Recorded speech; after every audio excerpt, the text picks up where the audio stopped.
Hello guys, welcome to TechTips tutorial. In today's video, I will show you how to fix the Instagram that shows your account has been disabled for violating our terms. Without further ado, let's get started.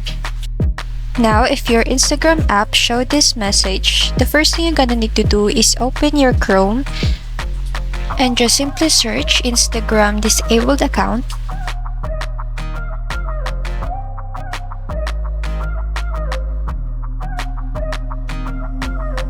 And then click the first one.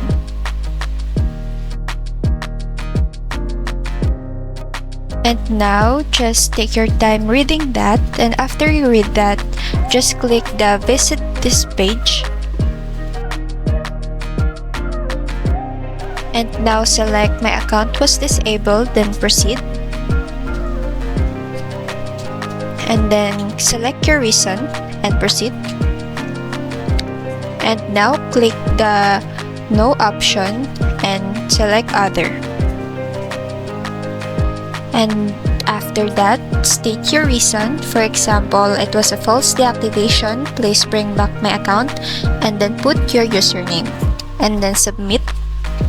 And once you submit it, the Instagram will review now your account and hopefully it will bring back to you. That's it for today's video. Thank you so much for watching.